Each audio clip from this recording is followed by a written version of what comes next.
What up, YouTube? This your boy Ghost here.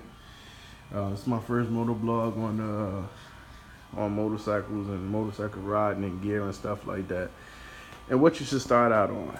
I see a lot of motor vlogs on what you should start out on.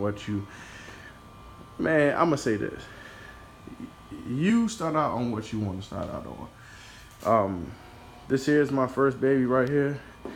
This is a '07 CBR Double R. I've been riding for about 8 years now. This is my first baby.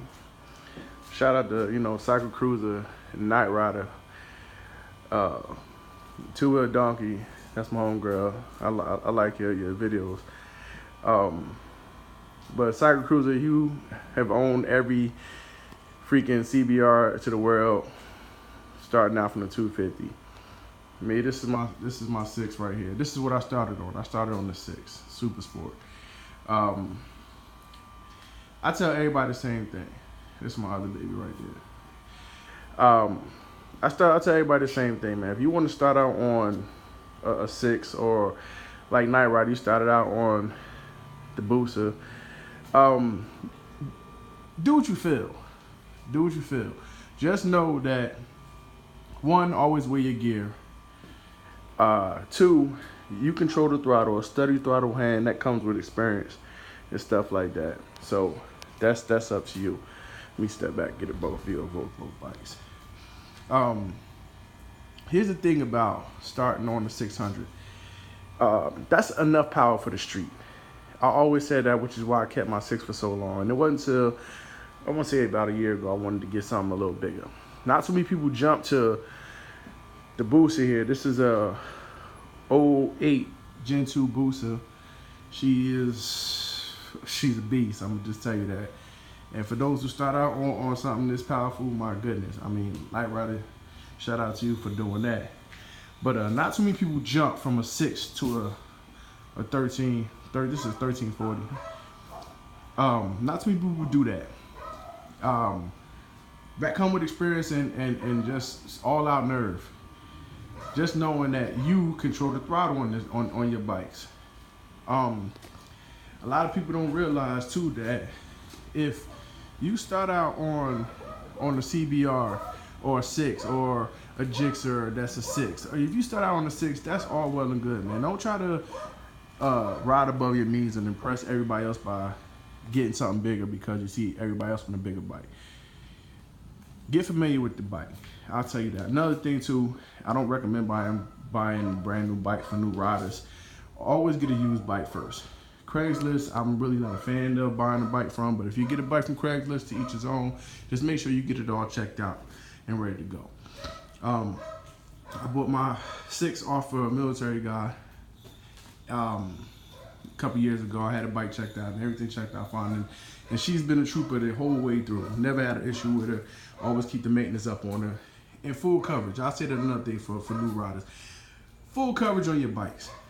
Because you're going to have that old shit morning where people not paying attention to you or not paying attention on the road and they pull out in front of you. You lay your bike down. They'll say, dress for the slide, not the ride. That's some true shit. My first experience on having my soul jump out in front of me was a lady pulled out in front of me. She was texting. I ended up doing the endo and coming to a complete stop. But that was an old shit moment. I had a t-shirt on and some basketball shorts. Ever since then, I've never ever gotten on either one of these beasts without proper gear. Another thing I'll say to you guys about riding, that whole squid thing. Yes, sometimes I ride with a t-shirt on, but I always got a striker vest on, always. I always got some form of protection besides my helmet and my damn boots. It's hot here in Virginia, so I ride like that sometimes. But again, not too many people will jump from a 6 to a Booster. It took me a while. I bought the Booster brand new. It took me a while to get, get the nerve to just hop on the Boost and just go, because I've always heard about how powerful the bike is. This feels just like this, just a little heavier and faster. She is a very comfortable bike. I can just get on this and just cruise and just go and know if I have to get out of a jam or whatever, this bike has the power to just go. Another thing I'll touch on when you take your advanced rider course, you'll have that 250, man. That's just a learner bike. To me, that's a souped up lawnmower. That's a souped up one of those. You're gonna get tired of that. So when you go out and buy a bike for the first time, just know if you get a 250, you're gonna get rid of that bike within maybe the first 6 months, if not a year. Maybe even quicker than that. Because you're gonna feel like that's not enough power on the street. You might as well get a moped. But always ride within your means. Never try to go above and beyond when you're out there riding. And just stay safe. Another thing too, for motorcycle riders, those stands right there for your bike, one of the best investments next to getting front frame sliders for your bike. Getting a maintenance stand for your bike, because when you want to change your oil or you want to lube your chain, it is the best damn thing to have for your bike.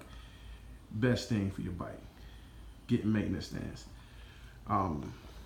Amazon, very cheap. Get you some good ones on there, and then go about your way. It's like I said, it's my first motorcycle blog. Ghost signing off.